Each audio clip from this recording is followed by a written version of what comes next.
안녕하세요, 청취자 여러분. 오늘은 나는 생각한다 고로 존재한다는 명제를 좀 뒤집어서요. 나는 느낀다 고로 존재한다고 말하는 것 같은 책 안토니오 다마지오의 Self Comes to Mind 속으로 함께 들어가 보겠습니다. 네, 이 의식이라는 게 그냥 머릿속에서만 일어나는 그런 신비한 작용이 아니고요. 우리 몸 전체의 생존과 직결된, 뭐랄까, 지극히 생물학적인 현상이다. 이런 아주 흥미로운 주장을 좀 파헤쳐 볼 텐데요. 네, 사실 의식은 어디서 오는가? 이게 참 오랫동안 철학자들 또 과학자들을 괴롭혀온 그런 난제였죠. 그렇죠. 다마지오는 이 질문에 대해서 최신 신경과학의 증거들을 가지고 답을 찾아 나섭니다. 단순히 그냥 뇌 구조만 분석하는 게 아니라 의식이 왜, 어떻게 생겨났을까, 그 진화적 뿌리까지 거슬러 올라가 보는 거죠. 오늘 저희 목표는요. 다마지오가 제시하는 그 의식의 신경생물학적 지도, 특히 자아라는 게 도대체 어떻게 생겨나고 작동하는지 그 핵심 통찰을 청취자 여러분께 좀 명확하게 전달해드리는 것입니다. 네. 마음과 자아의 비밀을 푸는 열쇠 한번 같이 찾아보시죠. 자, 어디서부터 이야기를 풀어가 볼까요? 역시 의식이 생물학적 과정이다. 이 주장부터 시작해야겠죠? 네, 맞습니다. 그게 다마지오 주장의 뭐랄까 대전제이면서 가장 혁명적인 부분일 수 있어요. 아, 의식을 무슨 형이상학적인 현상이나 아니면 컴퓨터 소프트웨어 같은 걸로 보는 게 아니고요. 심장이 뛰거나 소화하는 것처럼 생명 유지를 위한 필수적인 생물학적 기능의 일부로 본다는 겁니다. 생물학적 기능이요? 그게 마치 우리 몸의 장기처럼 의식이 존재한다는 건가요? 조금 더 구체적으로 설명해 주실 수 있나요? 그는 모든 생명체의 가장 근본적인 목표가 항상성, 영어로는 호메오스타시스라고 하죠. 네, 항상성. 즉, 생존에 유리한 안정된 내부 상태를 유지하는 것. 이게 목표라고 봅니다. 체온을 일정하게 유지하고 영양분을 공급하고 위험을 피하는 것들요. 네네. 다마지오는 의식이 바로 이 항상성을 더 효과적으로 관리하기 위해서 진화한 아주 정교한 시스템이다. 이렇게 주장하는 거죠. 아, 그러니까 단순히 그냥 살아남는 걸 넘어서 더 잘 살기 위한, 어떻게 보면 생존 확률을 극대화하기 위한 도구로서 의식이 등장했다. 이런 말씀이시군요. 네, 맞아요. 여기서 생물학적 가치, biological value라는 개념도 되게 중요하게 나오죠? 그렇습니다. 그 생물학적 가치, 그게 핵심인데요. 생존과 안녕에 기여하는 상태는 높은 가치를 가지고 반대로 생존을 위협하는 상태는 낮은 가치를 가진다고 보는 거죠. 우리 뇌는 끊임없이 이 가치를 평가하고 높은 가치를 추구하고 낮은 가치를 피하도록 설계되어 있다는 거예요. 좋은 것은 보상으로, 나쁜 것은 처벌로 연결하면서 학습하고 또 행동을 조절하고요. 네. 의식은 이 복잡한 가치 계산과 관리를 훨씬 더 높은 수준에서 가능하게 해준다는 겁니다. 와, 정말 흥미롭네요. 그러니까 생존이라는 아주 기본적인 목표가 의식이라는 이런 고등 정신 활동의 뿌리가 된다는 거군요. 네, 그렇죠. 심지어 인간은 이걸 사회 문화적 차원으로까지 확장시켰다고요. 네, 기본적인 생명 유지 시스템 위에다가 법, 윤리, 경제 같은 이런 사회 문화적 항상성 시스템을 구축했다는 겁니다. 이건 역시 결국은 집단의 생존과 안녕이라는 그 생물학적 가치를 더 잘 관리하기 위한 노력의 일환으로 볼 수 있다는 거죠. 의식이 단순히 개인적인 경험을 넘어서 사회적인 생존 전략과도 연결된다. 이런 시각입니다. 그렇군요. 그렇다면 이런 생물학적 관리 시스템으로서의 의식이 제대로 작동하려면 구체적으로 뭐가 필요할까요? 다마지오는 마음만으로는 좀 부족하다고 강조하던데요. 네, 그게 아주 핵심적인 포인트입니다. 다마지오는 의식이 성립하려면 반드시 자아, 셀프가 필요하다고 말합니다. 자아요? 네, 마음속에 떠오르는 수많은 이미지나 생각들, 이런 것들을 이건 내 것이다 라고 인지하고 경험하는 그 주체가 있어야 한다는 거죠. 비유하자면 영화가 스크린에 상영되더라도 그걸 보는 관객이 없으면 사실 의미가 없는 것처럼요. 아, 그 아는 자, 주인공, 목격자 이런 표현을 썼었죠. 네, 맞습니다. 그 철학자 데이비드 휴움 같은 경우는 나라는 건 없고 그냥 지각의 다발일 뿐이다 이렇게 얘기했는데 다마지오는 이걸 정면으로 반박하는 거네요. 네, 맞아요. 흉은 아무리 자기 내면을 들여다봐도 나라는 실체는 못 찾겠다. 그냥 흘러가는 지각들만 경험할 뿐이다. 이렇게 말했지만 네. 다마지오는 그 지각들을 하나로 묶어서 나의 경험으로 만들어주는 그 신경생물학적 기반, 즉 자아가 분명히 존재한다고 주장합니다. 이것이 없었다면 우리는 그냥 뭐랄까 무의식적인 정보 처리 기계에 불과했을 거라는 거죠. 근데 이 자아라는 게 처음부터 딱 완성된 형태로 있는 게 아니라 여러 단계를 거쳐서 발달한다. 이런 설명도 굉장히 인상 깊었습니다. 마치 건물을 층층이 쌓아 올리는 것처럼요. 네, 아주 적절한 비유입니다. 가장 바탕이 되는 층은 원시자라고 불러요. 원시자? 네, 이건 뇌가가 우리 몸 내부의 상태, 예를 들면 장기의 활동이나 화학적 균형 같은 것들을 실시간으로 계속 모니터링하면서 만들어내는 몸 상태에 대한 아주 기본적인 신경지도라고 할 수 있습니다. 네. 여기서 아주 근본적인 느낌, 원초적 느낌, primordial feelings 이라는 게 생겨납니다. 원초적 느낌이요? 그게 정확히 어떤 느낌이죠? 이게 어떤 특별한 감정이라기보다는요, 그냥 살아있다, 내가 존재한다는 것 자체에 대한 아주 희미하고 배경적인 느낌이에요. 아, 마치 조용한 방에서 냉장고 돌아가는 소리처럼 평소에는 잘 의식하지 못하지만 우리 존재의 바탕을 이루는 그런 기본적인 느낌이죠.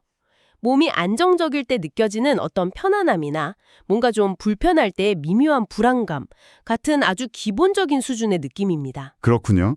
그 원시자아가 있고 그 다음 단계는 뭔가요? 이 원시 자아 위에 다음 단계인 핵심 자아, core self가 만들어집니다. 이것은 지금 여기의 자아예요. 지금 여기. 네.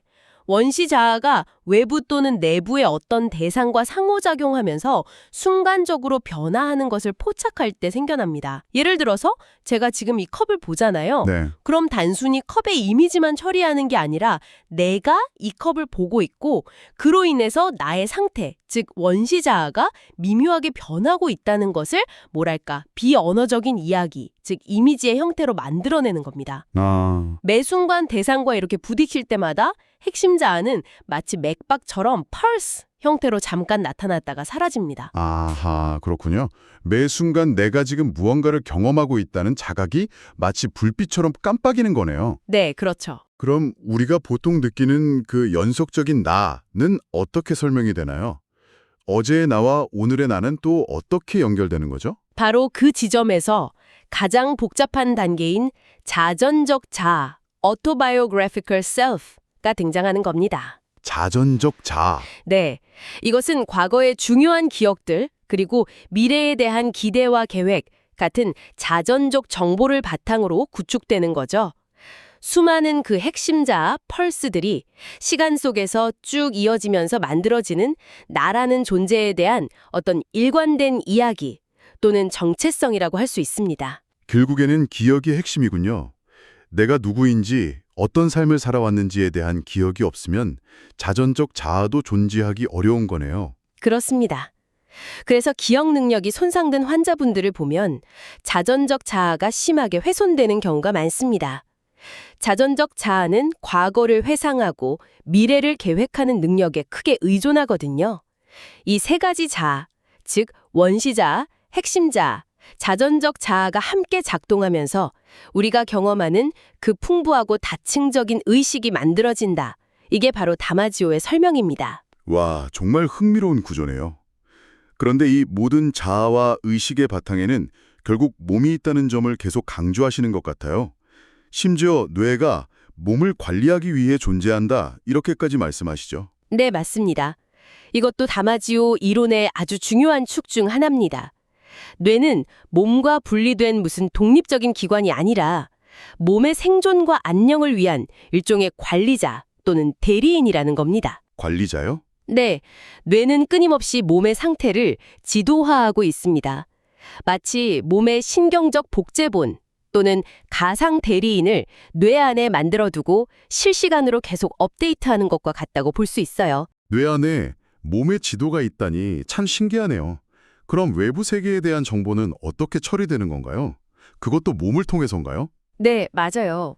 외부 정보조차 결국은 몸의 표면, 즉 눈, 귀, 피부 같은 감각기관을 통해서 들어오고 이게 몸의 일부로 먼저 처리된 다음에 뇌에 매핑되는 겁니다. 아, 그러니까 뇌는 세상을 직접 경험하는 게 아니라 몸을 통해서 세상을 경험하고 그 경험 때문에 변화하는 몸의 상태를 끊임없이 읽어내는 거죠.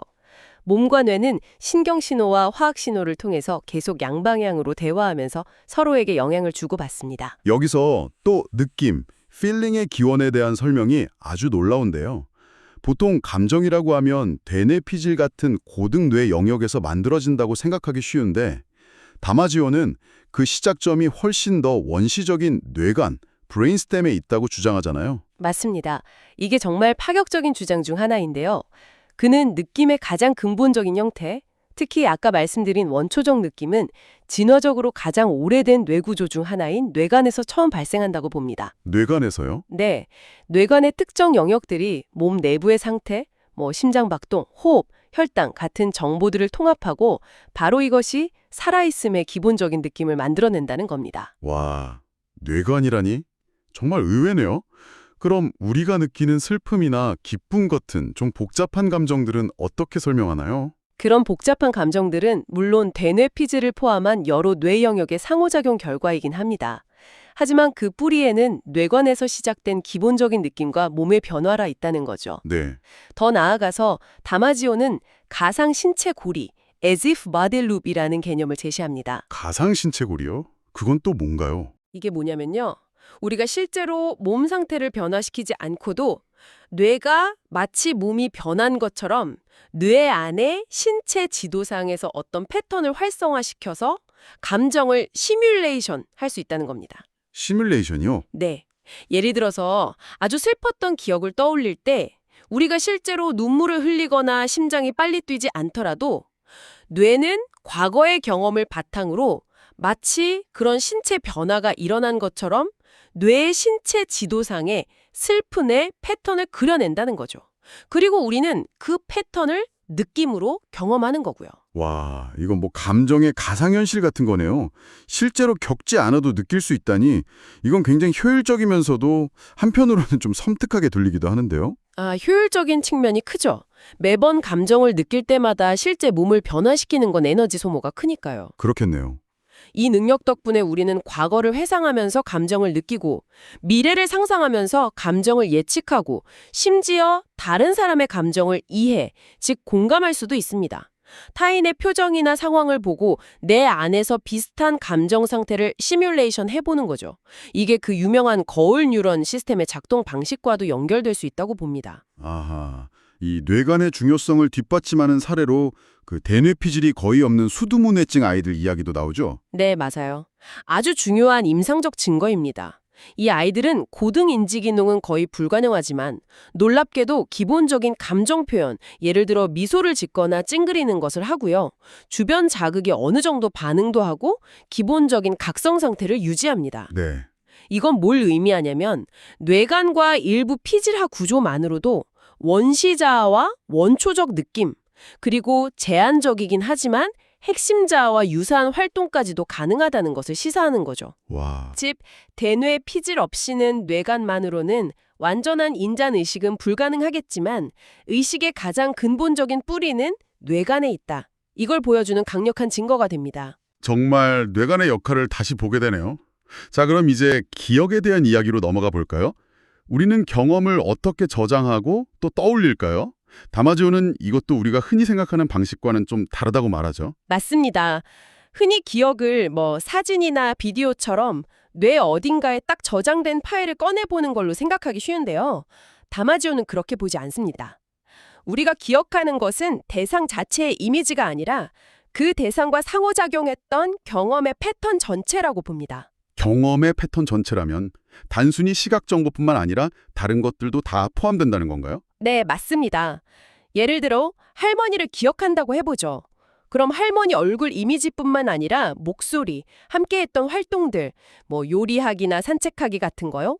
그때 느꼈던 감정, 심지어 할머니 집의 냄새 같은 관련된 모든 감각, 운동, 감정 정보들이 함께 묶여 있다는 겁니다. 아, 그리고 이 복합적인 정보 덩어리는 완성된 이미지 형태로 저장되는 게 아니라 성향, 디스포지션이라는 암묵적인 형태로 저장된다고 주장합니다. 성향이요? 그건 또 무슨 개념인가요? 좀 어렵네요. 일종의 재구성 지침서 또는 신경회로의 설정값 같은 거라고 생각하시면 좀 쉬울까요? 재구성 지침서. 네. 특정 기억을 다시 떠올려야 할 때 이 성향이 활성화되면서 과거 경험을 만들었던 뇌의 여러 영역들, 그러니까 시각 피질, 청각 피질, 운동 피질, 감정 관련 영역 등을 동시에 자극해서 관련 정보 조각들을 쫙 불러 모으는 거죠. 그리고 그것들을 조합해서 원래 경험과 유사한 이미지를 재구성해내는 겁니다. 와, 그러니까 기억이라는 게 저장된 복사본을 그냥 꺼내는 게 아니라 매번 새로 조립하는 과정에 가깝다는 거네요. 마치 레고 블록으로 뭔가를 만들었다가 해체해놓고 다시 만들 때 조립 설명서, 즉 성향을 보고 블록들을 모아서 재현하는 것과 비슷하겠네요. 네, 아주 좋은 비유입니다. 이 성향은 수렴 발산 영역, 컨버전스 다이버전스 존, CDZ이라고 불리는 여러 뇌 영역들의 정보를 모으고 또다시 뿌려주는 역할을 하는 고위 연합 피질 영역에 저장되어 있을 것으로 추정됩니다. 네. 마치 기억 오케스트라의 지휘자처럼 필요할 때 각 파트의 연주자들, 그러니까 초기 감각 피질 같은 영역들을 불러 모아서 협주를 시키는 거죠. 기억이 그렇게 재구성된다는 개념은 우리의 기억이 왜 때때로 좀 부정확하거나 왜곡될 수 있는지도 설명해 줄 수 있겠네요. 재조립 과정에서 오류가 생기거나 다른 정보가 끼어들 수도 있으니까요. 정확합니다. 기억의 가변성과 또 창의성 모두를 설명할 수 있는 그런 모델이죠. 네. 자, 그리고 이런 의식적인 마음의 활동 아래에는 아주 방대한 무의식의 영역이 존재한다는 점도 다마지오는 강조합니다. 근데 이게 프로이트가 말한 억압된 욕망의 저장소와는 좀 다른 개념이죠. 네, 다릅니다. 다마지오가 말하는 무의식은 훨씬 더 광범위해요. 의식의 수면 위로 떠오르지 못한 수많은 신경 활동들, 아직 이미지로 재구성되지 않은 채 잠재적으로 존재하는 그 성향들, 그리고 우리가 전혀 의식하지 못하는 사이에 일어나는 수많은 신체 조절 과정이나 자동화된 기술들까지 전부 포함하는 개념입니다. 그럼 이 무의식은 우리에게 어떤 영향을 미치는 건가요? 같은 것들은 상당 부분 이 무의식적 과정의 산물일 수 있습니다. 때로는 의식적으로 막 깊이 생각하는 것보다 무의식적인 감이 더 정확할 때도 있잖아요. 네, 그렇죠. 하지만 중요한 건 이 무의식 역시 완전히 통제 불가능한 영역은 아니라는 겁니다. 우리의 의식적인 목표나 의도에 의해서 어느 정도 훈련되고 방향을 잡을 수 있다는 거죠. 의식과 무의식은 서로 분리된 게 아니라 아주 긴밀하게 상호작용하는 파트너 관계에 가깝다고 볼 수 있습니다. 네, 의식의 여러 측면들을 살펴봤는데 이제 이 모든 과정을 가능하게 하는 뇌의 핵심 구조물들에 대해서 좀 정리해 볼 필요가 있겠네요. 다시 한번 뇌간의 역할이 강조되겠죠, 아무래도. 물론입니다. 아까도 말씀드렸지만 뇌관은 단순히 우리를 깨어있게 하는 각성 스위치 역할만 하는 게 아니에요. 네, 몸 내부 상태를 모니터링하고 원시 자아를 구성하고 또 가장 기본적인 느낌인 원초적 느낌을 생성하는 핵심 기지입니다. 핵심 자아를 만드는 데 필요한 요소들도 뇌간에서 시작되고요. 다마지오는 대뇌 피질이 아무리 발달해도 뇌간의 기능이 손상되면 인간적인 의식은 불가능하다. 이렇게 단언합니다. 두 영역은 정말 철저히 상호 이존적이에요. 뇌간이 의식의 뿌리라면 다른 뇌 구조들은 어떤 역할을 하나요? 시상도 중요하게 언급되던데요. 네, 시상. 시상은 뇌간과 대뇌 피질을 연결하는 아주 중요한 관문이자 정보통합센터라고 할 수 있습니다. 관문이요? 네, 거의 모든 감각 정보가 시상을 거쳐서 피질로 전달되고요. 또 피질의 여러 영역들이 서로 소통하고 활동을 동기화하는 데도 시상이 중요한 역할을 합니다. 의식적인 경험의 전체적인 틀, 어떤 배경 구조를 만드는 데 기여한다고 볼 수 있겠죠? 그리고 물론 대뇌 피질, 세레브럴 콜텍스는 의식의 가장 정교하고 복잡한 측면들을 담당합니다. 세밀한 이미지, 시각이나 청각 같은 이미지를 만들고 기억, 즉 성향을 저장하고 불러오고 추론하고 언어를 사용하고 무엇보다도 자전적 자아를 구성하는 핵심적인 역할을 하는 거죠. 피질의 각 영역들은 각기 다른 전문화된 기능을 수행하면서 서로 협력합니다. 특히 그 중에서 후뇌측 피질, 포스테로메디얼 콜티시스 PMC라는 영역을 자아 과정의 핵심 허브로 지목했죠. 이 영역이 왜 그렇게 중요하다고 보는 건가요? 네, PMC. PMC는 해부학적으로 봤을 때 기억, 해마 근처, 감정, 변형계, 공간인지, 두정엽 등등 자아와 관련된 정보를 처리하는 여러 고위 뇌 영역들과 매우 광범위하게 연결되어 있습니다. 네. 기능적으로도 우리가 자기 자신에 대해 생각하거나 과거를 회상하거나 미래를 계획하거나 또는 다른 사람의 마음을 추측할 때 굉장히 활발하게 활동하는 것으로 나타납니다. 마치 자아에 대한 정보를 모으고 처리하는 일종의 중앙처리 장치 같은 느낌인데요. 네, 그런 역할을 할 가능성이 아주 높습니다. 특히 자전적 기억들을 현재의 핵심 자아 상태와 통합해서 나라는 연속적인 존재감을 만들어내는데 결정적인 역할을 할 것으로 보입니다. 아하. 실제로 알츠하이머병이 진행돼서 이 PMC 영역이 심하게 손상되면 환자들은 기억력 상실뿐만 아니라 자아감 상실과 같은 심각한 의식장애를 겪게 되거든요. 이것은 PMC가 자전적 자아 유지에 얼마나 중요한지를 보여주는 증거라고 할 수 있습니다. 자, 이제 정말 어려운 질문으로 넘어가 보겠습니다. 바로 퀄리아, 즉 주관적인 경험의 질감 문제입니다. 왜 빨간색은 빨갛게 느껴지고 통증은 아프게 느껴지는 걸까요? 이 느낌 자체는 도대체 어떻게 생겨나는 걸까요? 이건 뭐 정말 오랫동안 풀리지 않은 수수께끼인데요. 네, 소위 의식의 어려운 문제, hard problem of consciousness라고 불리는 영역이죠. 다마지오도 여기에 대해서 명쾌한 최종 답을 제시하지는 못합니다. 하지만 이 문제에 대한 생물학적인 접근 경로를 제시하려고 노력하는데요. 그는 퀄리아 문제를 두 가지 수준으로 나눕니다. 두 가지 수준이요? 어떤 거죠? 첫 번째는 퀄리아 I라고 부르는 건데요. 이건 특정 경험에 동반되는 쾌감이나 불쾌감 같은 감정적인 색채를 말합니다. 예를 들어 어떤 빨간색을 볼 때 기분이 좋아지거나 혹은 나빠지는 그런 느낌이죠. 네. 이것은 뇌의 감정 처리 시스템, 예를 들면 편도체 같은 곳과 우리 몸의 항상성 상태, 즉 안정적인가 불안정한가를 반영하는 신체 내부 감각과 관련이 있다고 봅니다. 이건 비교적 신경과학적으로 설명 가능한 영역으로 생각하는 것 같아요. 그럼 더 어려운 문제는 당연히 두 번째 수준이겠군요. 그렇습니다. 퀄리아 I는 바로 그 근본적인 느낌 자체입니다. 왜 신경세포의 전기화학적 활동이 주관적인 느낌이라는 경험으로 변환되는가 하는 질문이죠. 왜 빨강은 파랑과 다르게 느껴지고 소리는 촉감과 다르게 느껴지는가? 네. 다마지오는 이 문제의 실마리를 특히 원초적 느낌의 기원에서 찾으려고 합니다. 아까 이야기했던 뇌간에서 시작되는 그 기본적인 느낌 말씀이시죠? 네. 그는 뇌간의 특정 핵들, 그러니까 몸 내부 감각을 처리하는 곳들이 가진 아주 독특한 구조와 기능에 주목합니다. 네. 이 신경세포들이 몸 내부 기관 및 상태와 너무나도 직접적이고 긴밀하게 거의 융합된 수준으로 연결되어 있다는 겁니다. 융합이요. 네. 그래서 이 뉴런들의 활동은 단순히 몸 상태에 대한 정보를 전달하는 신호가 아니라 그 활동 자체가 곧 몸 상태의 연장선이자 직접적인 표현이 되기 때문에 이것이 곧바로 느낌으로 경험된다. 이런 가설을 제시합니다. 와, 신경활동이 그냥 신호가 아니라 경험 그 자체라니? 이건 정말 대담한 가설이네요. 네, 아직은 가설 단계이고 많은 검증이 필요하겠죠. 하지만 퀄리어라는 이 주관적 경험의 뿌리를 어떤 추상적인 정신이나 복잡한 계산 과정이 아니라 뇌와 몸의 가장 원초적이고 근본적인 연결, 즉 생명현상 그 자체에서 찾으려는 아주 중요한 시도라고 할 수 있습니다. 결국 느낌은 몸에서 온다는 거죠. 오늘 안토니오 다마지오의 Self Comes to Mind를 통해서 의식의 세계를 정말 깊이 탐험해 보았습니다. 의식이라는 것이 어떤 신비로운 영혼의 작용이라기보다는 우리 몸의 생존을 위한 치열한 노력 속에서 피어난 지극히 생물학적인 과정이라는 것을 알 수 있었네요. 네, 원시자아에서 핵심자아 그리고 자전적 자아로 이어지는 나의 형성 과정 그리고 그 모든 것의 뿌리에 뇌간에서 시작되는 몸의 느낌이 있다는 점이 저는 특히 인상 깊었습니다. 네.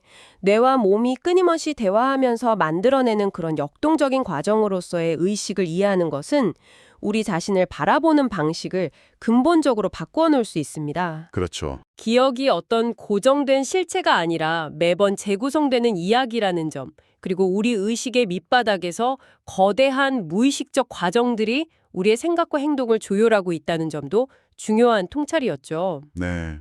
이런 이해는 우리가 단순히 생각하는 기계가 아니라 정말 느끼고 살아 숨쉬는 유기체임을 다시 한번 깨닫게 하는 것 같습니다. 의식적인 사고의 능력과 함께 또 그 한계와 책임감에 대해서도 다시금 생각해보게 만들고요. 마지막으로 청취자 여러분께 다마지오의 관점에서 질문을 하나 던져보고 싶습니다. 우리의 의식과 자아가 근본적으로 생존과 생물학적 가치 관리에 뿌리를 두고 있다면 여러분 자신의 동기나 삶에서 중요하게 여기는 가치들이 결국 이 생물학적 뿌리와 어떻게 연결되어 있다고 생각하시나요? 어쩌면 우리의 가장 고귀해 보이는 이상이나 목표조차도 결국은 더 잘 살아가려는 생명 본연의 노력과 무관하지 않을지도 모르겠습니다. 네. 더 깊은 탐구를 원하시는 분들은 안토니오 다마지오의 책을 직접 만나보시길 권해드립니다. 오늘 저희가 준비한 이야기는 여기까지입니다. 끝까지 함께 해주셔서 감사합니다. 감사합니다.